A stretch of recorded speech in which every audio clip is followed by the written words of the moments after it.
All right, time to start.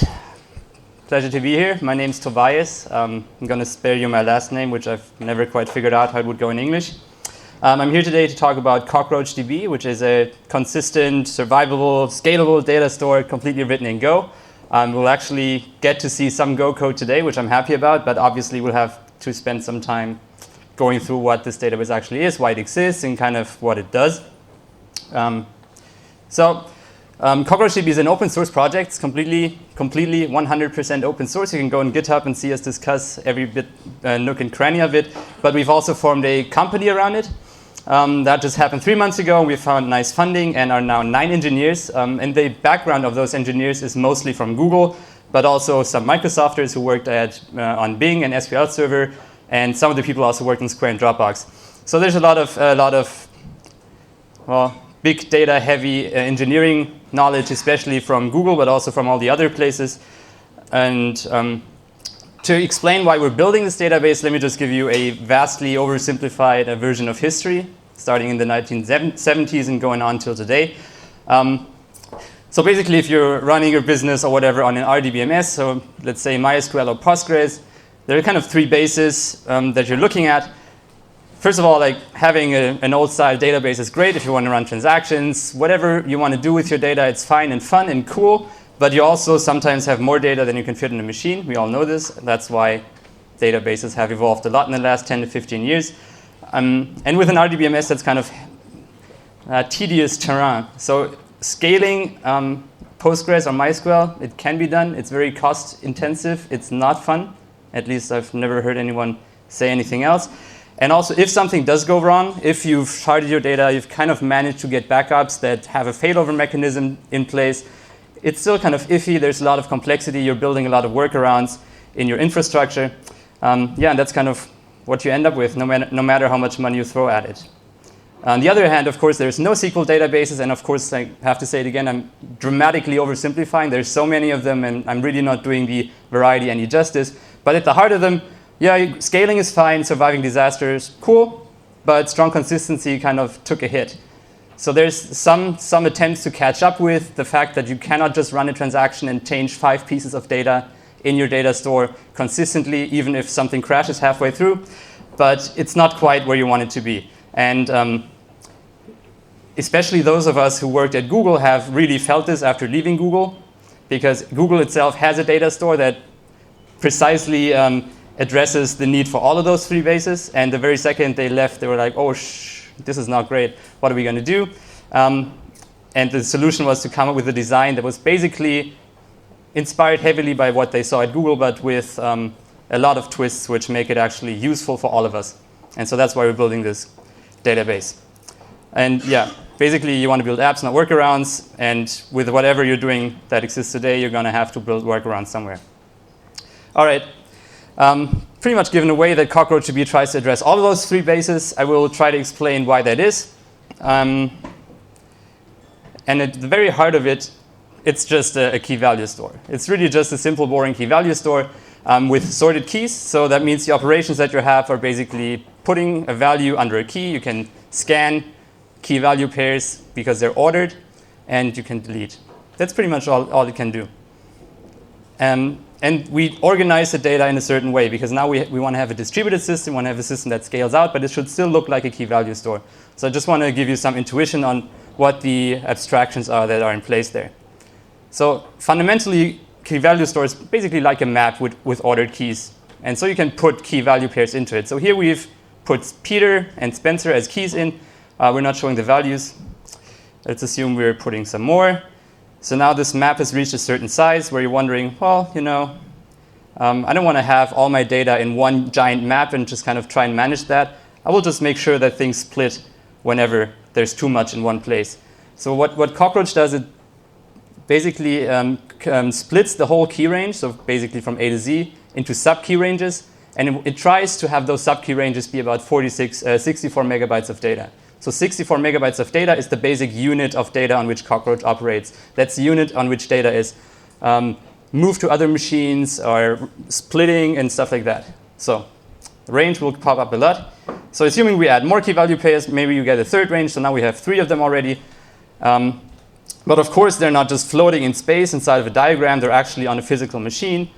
And one thing that very naturally has to happen at some point, if the data is a certain size, you don't want to have it all on one machine. You want to have kind of it sharded among many. And so that's naturally what will happen if we add more data or a node. But of course, if node 1 were just to catch on fire and die, then you would be very unhappy. Vivek would be alone in our employee database of Cockroach Labs. He would be very sorry. So of course, the data is replicated. And the way that works is nicely illustrated by more moving diagrams. So we've had those ranges before. And by default, each range tries to have 3 copies in total. So if there's only one node and one range, that range is kind of unhappy. It kind of wants to have more copies. So the very second you spin up the second node, it will be very happy and just move over there as well. So you have 2 copies now. If this first range becomes big, maybe you're writing a lot of data to it, we'll split. We'll create a second range. Now that second range will also be on 2 nodes. Now if you add a third node finally, because if I've gotten the money together to buy more AWS credits or whatever, then suddenly you have 3 copies of your data. And this is how basically replication works in any type of database. And that's exactly what we do in Cockroach. OK, now here's a 4th node. What do you expect to happen? Well, there's already 3 copies, so those ranges are pretty happy. But what we also do is balance based on load. So we have 1 node that doesn't do anything, just sitting there empty, and we have 2 that have a bunch of data. So it's fair to assume that some of the ranges will move a copy over to the new node. And that's what happens. OK, and there's a 3rd range. Why not? So, but we don't only do replication. Replication is also done by NoSQL data stores. But the big difference is that we want to return a consistent view of the data, no matter which replica you talk to. So if you forget about replication, well, what you could imagine doing is, well, you want to write data to range 1, because that's the key range that it belongs to. You would maybe just write it to node 3, and then maybe eventually that data would make it to node 1 and 2. But that wouldn't work, because if you read from node 1 after you've written to node 3, but before the data has actually made it to node 1, you'd probably be getting stale, and you wouldn't be unhappy if you're running the transactions, because that will ruin any isolation level that you could possibly hope for. So the replication between those copies of the ranges is consistent. So it's employing a consensus algorithm. The one that everyone knows who's dealt with consensus before is Paxos. Paxos is pretty complicated, and just fairly recently, a year or 2 ago, someone came up with Raft. Raft is a consensus algorithm that's fairly easy. So the way it works is basically that you see each of those ranges as a state machine, and as long as they start in the same state, and as long as they apply the same commands, they will always be in the same state. And so you have 3 state machines, and Raft basically makes sure that anything that you do happens on all of them or none of them. And so you get a consistent shared log, which just applies to those ranges, and whenever you want to write something, that write will only come back after it's been committed to a majority, which makes sure that you know that whoever is trying to read this piece of data on any other node will definitely see that value that you wrote. Okay? And this is really the slide that explains most of the difference to all NoSQL stores here, because that means that you need to communicate more. So there's definitely a price to pay for being in that sweet spot between having transactions and being fail-safe and scalable. What that means is that if you write something, then somehow that first node that is processing the request needs to actually talk to at least one of the other ranges to make sure that that guy also has the data. Now you could say, oh, this is slow, I can't do it. Well, Google is doing it and it works fine for them. But keep it in mind that there may be applications in which, if you don't care about anything, of course, this will be slower than just writing it somewhere and eventually consistently replicating. OK, so that is, I know it's kind of a rush and maybe too fast. But once you're at that level, you have a key value store, which from the client side looks like a key value store on one single machine. So all of the distributed system stuff has been abstracted away. And the only thing that we don't have yet is transactions. And what do I mean by a transaction on a key value store?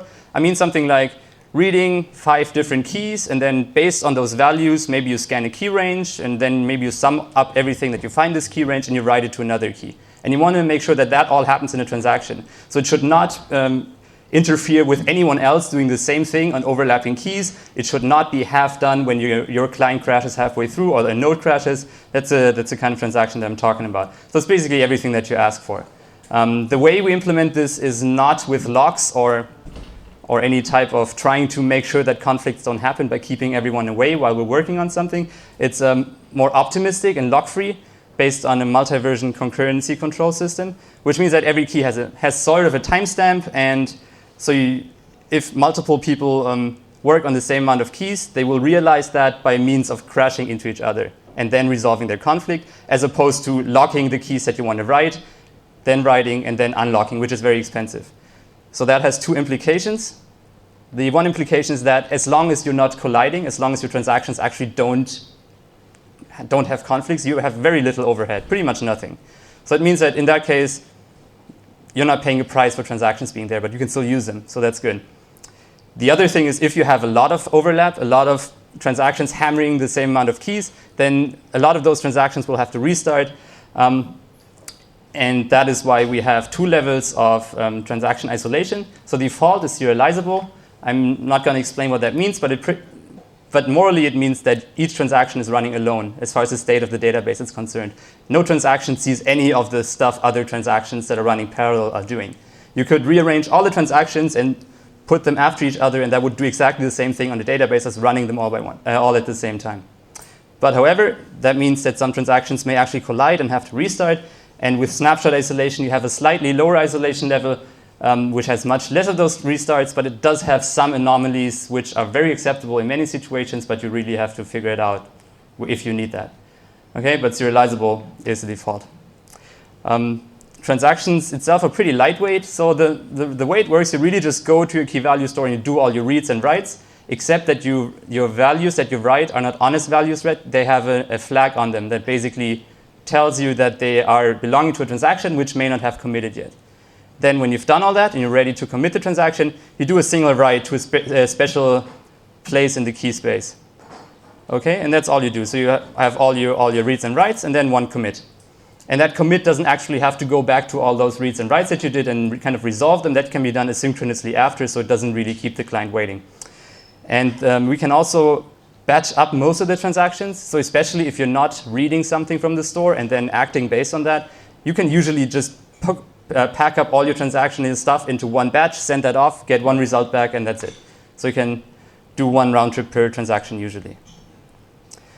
Okay, that was a very quick flight through the design document on a very high level. It wasn't too confusing. I actually want to show some Go code at some point, so that's the motivation for being kind of quick here. Current status of the product is definitely pre-alpha, so if you wanted to run this today, I would encourage you to try it out, but not necessarily put your customer data on it. There are kind of two main tracks which we are working on at a pretty high intensity. So one is core stability. That means just having all sorts of tests of things that can go wrong. Raft, the consensus protocol, while being much more transparent than Paxos, which is what people used before, it's still the edge cases are still kind of tricky. And we're sharing an implementation with CoreOS, who use that in etcd. But we have a bunch of situations that were not as much an issue for them. So there's a couple of things that we're still working on. So that is still happening. And once that's done, we haven't done any performance tuning yet. We're completely focused on correctness. So there's going to be some extremely low-hanging fruit, which are up next. And of course, there's the usual stuff. Getting more security in place, doing the UI so that you can actually see what the cluster is doing and getting all sorts of stats on your screen, and working on the deployment. Though we have to say deployment is pretty nice. You can already deploy this to AWS or Google Compute Engine pretty much with like one simple click or command line. And the other thing which I'm personally, and I'm pretty sure the rest of the team too, are very excited about is actually implementing SQL on top of this key value store. So I mean, key value store is nice, but I mean, are you really gonna take your app and rewrite it so that works on the key value store? I mean, there's some scenarios in which that makes sense, but most of us use some kind of dialect of SQL, and wouldn't it be nice if you could just switch it out? So that's what we're doing. We're trying to give you a subset of SQL which is suitable for use in object relational mapping. So that means you could just point the thing that you have pretty much at Cockroach and it would work. And I actually want to demo a little bit of this. So now this microphone thing is really getting to be interesting. Okay, and also I have to check that everyone can read this. I've done one shell-based talk before and it was difficult. So can everyone kind of see this? Yeah? Thumbs up from the last row. I know you can see it. You know what it is. So, okay. Yeah, I'm just going to have to drop the microphone. Sorry. I will be I will make sure to scream though. And if I tend to get, oh, you're gonna do this for me? Yeah. Wow, what a service. All right, so what I want to do is the simplest SQL demo possible, which is also the simplest SQL demo I could do right now because it's still a fledgling thing that we're doing.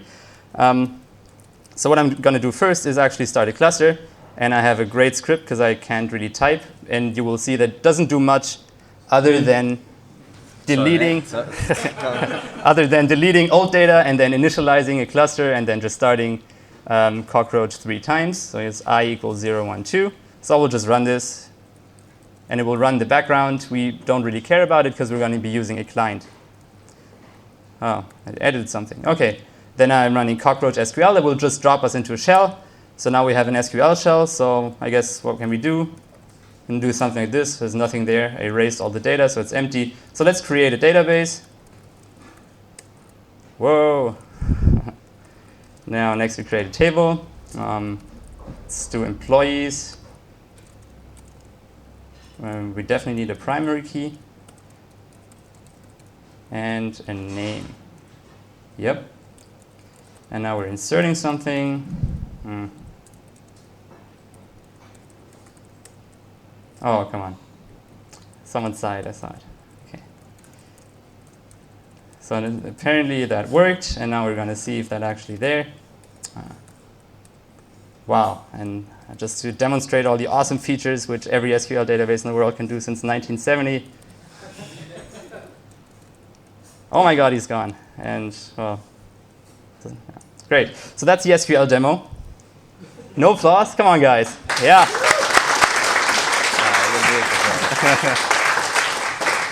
All right. And now we're going back to the key value demo because, I mean, as you know, all this stuff somehow magically transformed into statements on the key value store. And I found this interesting to see what is actually involved in doing that. So I'm hoping you will find this mildly interesting too. Otherwise, you're going to have a boring time. So first of all, so we just ran the SQL, but we can also still treat Cockroach as a key value store. And that means I can scan the whole key range, I mean the whole user-facing key range. And so let's just do that. Oh, and this kind of has line breaks. I'm just going to make this smaller. Yeah. All right, now it's, come on. What the hell? All right. Let's do it again, maybe. Yeah, there it is. OK, so what do we see? So apparently, in our key value store, there are whole 2 key value pairs, an amazing amount. And so basically, what you can see is that the data that we insert in the table is somehow stored in this key value store, and we can even see how. So this last thing here, it seems to be the column ID, because 1 is the first column. That's the primary key, which is encoded here. It's number 1. And then the second column is the X02 here, which is the name column, and the value stored there is Carl. Then before that, this will be the primary key encoded, and before that, there will be a table ID. Before that will be the database ID, and then a standard prefix. So this is how it's stored. If we added a second guy here, he would show up as well. So this is pretty eventless. It's probably how you would store this if you had to come up with a way of storing SQL or relational data in a database.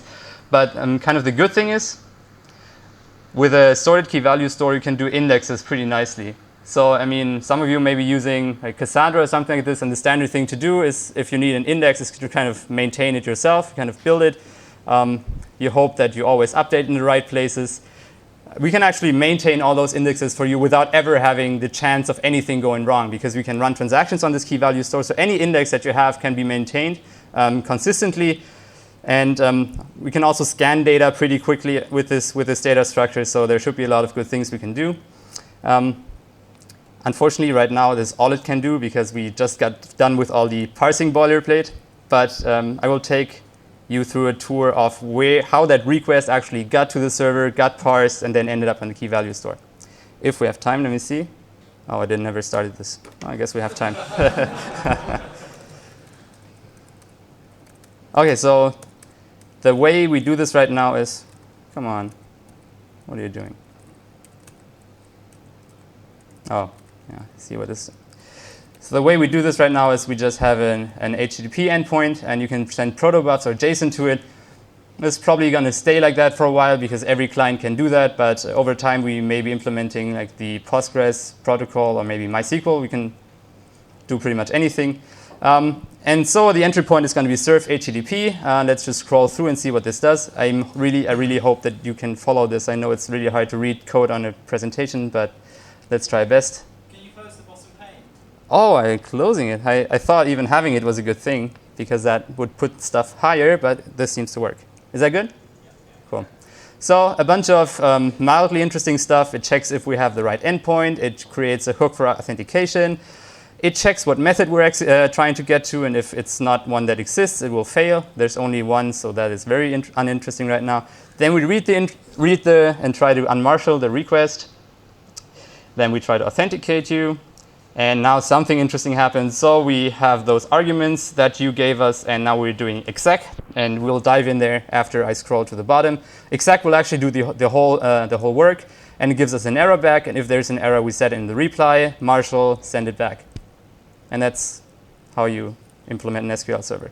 OK, so exec is where things happen. So exec gets a request, and then there's something about a session. This is if you use a database in your shell, so not interesting for now.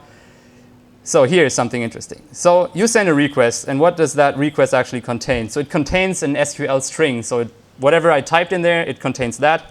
And now we somehow magically have to transform that into something that we can deal with. So we want an abstract syntax tree. So you want something like a parser.createDatabase, which then, if you go to it, contains more information so that you can actually carry out an action based on what the user meant in their SQL string. Let's assume we did that. Let's just go to an insert just to get, oh shit. There we go. Just so that we can get to the key value bottom layer. So first thing it does when it gets an insert, it will get the table descriptor. So we don't actually key everything by the table name as you've seen, but we use IDs. That's just so that renaming a table is O of 1. Other than that, it's probably not that interesting. Then we do a bunch of preparation, just preparing the values to insert. And this is where the actual writing to the key value store happens. We create a key value batch. Then we encode all those keys so that they end up in the way that you've seen when we scanned the key value store. There's a bunch of to-dos because this is new code. And then we add puts to the batch. And those puts will basically just be those values. And at the end of the day, we execute the batch. And so the careful observer will have noticed that this is a batch and not a transaction. This definitely needs to be a transaction. So this is that part of the work. Also pretty brief. And the thing that I haven't talked about is the actual parsing. So how do we get from the SQL to an abstract syntax tree? There's a lot of tooling involved, but maybe not all of us have seen this. So I definitely was happy that we did this because I've never actually dealt with YAC and scanners and parsers. So basically, this has two parts. So there's a scanner, which is actually the thing that walks through the string and kind of filters out bad white space and gives you tokens back that the parser can then use to figure out what you actually mean grammatically. And the parser is generated automatically from YAC. Where is it going to be? It's going to be in parser SQL.y. And so at the very beginning, we used Vitess, which uses the MySQL grammar, but we quickly realized that we kind of like Postgres, and that Postgres also has a nice YAC grammar. So Peter Mattis, one of the co-founders, I'm sure had a couple of nice days going through that thing and removing all the Postgres-specific things. And what we end up with is a file that looks like this. Well, maybe I should be going here. So this is kind of the entry point of parsing the thing. So a statement block is a statement list. A statement list is, well, either a shorter statement list with another statement attached to it with a semicolon, or it's a single statement. A single statement is, well, very familiar. It's an alter, create, delete, whatever.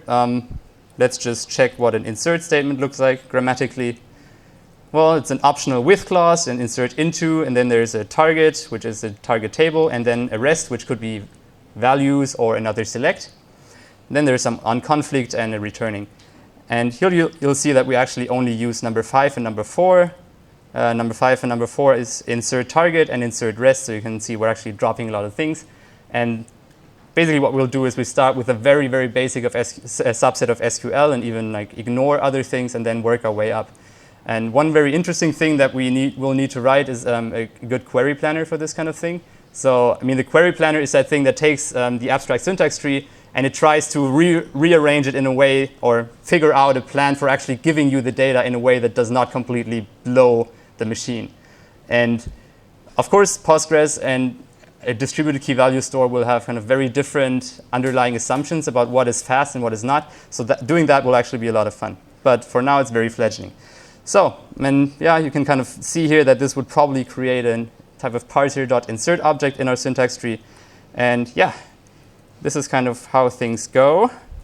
And this actually concludes my kind of anticlimactically ending demo. This is kind of a review of the demo. And I'm also pretty sure I've run out of time by now. So thank you for the attention. As I said, open source project, completely written in Go. The website is cockroachlabs.com. But really, we spend 99.9% on the GitHub page. But if you want VTest or something like that, cockroachlabs.com. We're also hiring, obviously, blah, blah, blah. If you love distributed systems, just ping us. And you can follow our Twitter handle at CockroachDB if you want to see cute dogs. And there's pretty much nothing else. Cool. Thank you.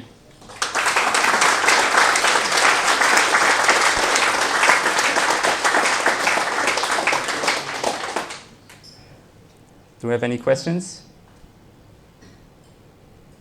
So you said you're going to expose a subset of SQL. The things you know you will never be able to replicate? I'm thinking subselects will probably be kind of hard to some extent. But yeah, I'm not sure. I mean, definitely we're not going to go for the Postgres extensions. That's obvious. But I'm thinking the very complicated queries that even Postgres would probably kind of struggle with, we will never go. But we'll just work our way up from the very basic things to what is useful. So yeah, you'll have to ask us in a couple months. Uh-huh. What about all the primary key generation stuff like serials and all the options that Postgres gives? Yeah, you're talking about auto-generating keys like auto-increments and UUIDs and stuff like that. I mean, yeah, we're a consistent key value store, so we can actually give you increments that never clash. It obviously means that you have communication there, so you will have to prefetch, like pre-allocate a bunch if you have a large write traffic, but it can be done. And UUIDs, of course, is very easy.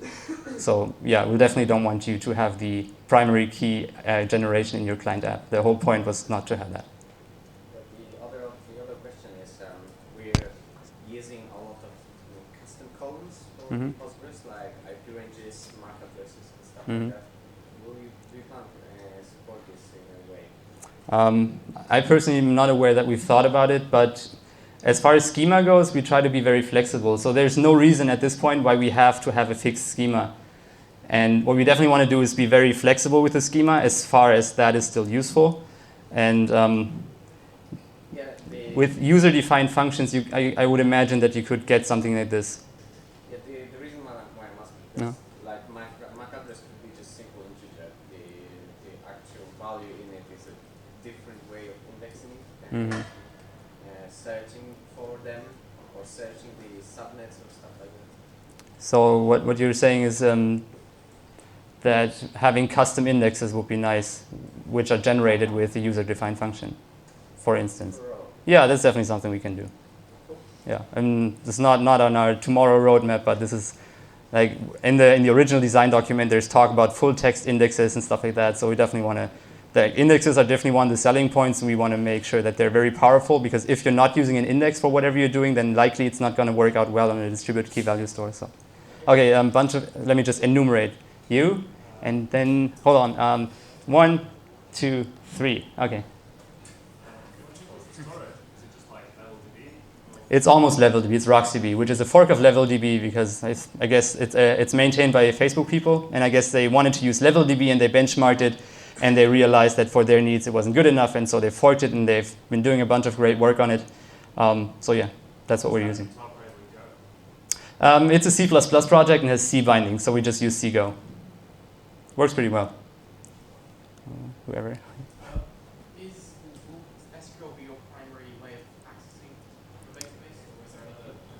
Yeah, so I think we definitely want to make SQL the primary way. Some people, especially on the GitHub issues, have complained because they kind of saw it when it was a pure key value store.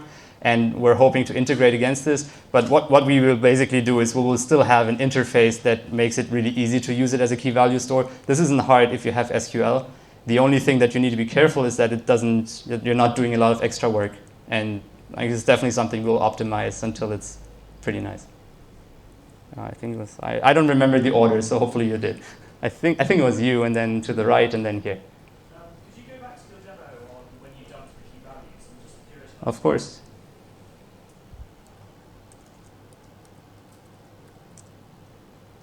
So on the escape strings, earlier you made a table that had a length constraint of 255 characters. Where is that constraint stored? Because I don't see anything in the text escape strings that look like it contain that. Oh, you mean the where condition? Well, no. Oh, the 255 characters. Yes. So this is the content of the table. The actual table descriptor is stored somewhere else. So if we went back to the code, there's one place there's one location where the table names are translated into numeric IDs. So those are stored in a central location. Okay. So that's where all this information is. And that's another thing we could be talking about, because we need to make sure that we don't hit that on any operation. So those need to be heavily cached, and then you're dealing with migrations and how do you do this. But yeah, that's a whole different story. But this is the information that you're asking for is in the table descriptor. Okay. Yep. Yeah. How do you do node discovery, and how easy is it to scale up nodes and scale? Yeah, it's pretty easy. So Cockroach has a gossip network, and all the nodes will basically be there. In those examples earlier, where data would migrate to a new node, is really what happens is that each node periodically advertises its capacity on this gossip network, and of course also its address. And then based on that, other nodes may move data there. Sure, but so how do you bring a new node up? Let me just put that script. This is how you do it. And this has more parameters than I would need for here. But you basically do cockroach start, and you just have to give it an entry point into the gossip network. And then once it's there, it knows every other node's address, and it can broadcast its own. So that's pretty much all you need. So it's definitely designed to be simple. There's no hidden config file here anyway. This is really all there is. I think it was her, and then maybe you. Yeah. I'm wondering why the key value set is sorted. You're wondering why it is sorted? Yeah. I mean, if it weren't sorted, then you're basically dealing with a distributed hash table. And that is not great if you want to scan your data. So if you never need that, then maybe you could do something consistent on distributed hash table. But in a lot of cases, you want to actually find things that are next to the thing that you're at. And especially for maintaining indexes or doing index scans, this will be very nice. You're sorting alphabetically. It's sorting as byte strings. So it's not depending on your encoding, really. Into alternative strategies like sorting based on insertions. No, I mean there's certain situations in which that is if you're using a key value store anyways, right? If you're using SQL, you would just make sure that your index is in the order that you want. So if you want descending, you would just flip bits or something like this. Yeah. Maybe you, yeah. So what other projects are there in the same space as CockroachDB? So that there used to be FoundationDB, which was an open source and not as homogeneous as far as the system goes, but they were acquired by Apple, so I'm sure they're doing all right, but they're pretty much off the grid now. I would have to check. I mean, remind me of this after, and then we can see. One other one that there definitely is Trio DB, which is also by an ex-Googler. It's more of an embedded database written in Scala, but they, as far as the circle of ideas goes, they're pretty close. Even though we haven't dealt with this much. We met the guy for drinks once. He seemed fairly competent. So. All right, I'm done. Sorry if you have any other questions. I'm here. All right, thank you.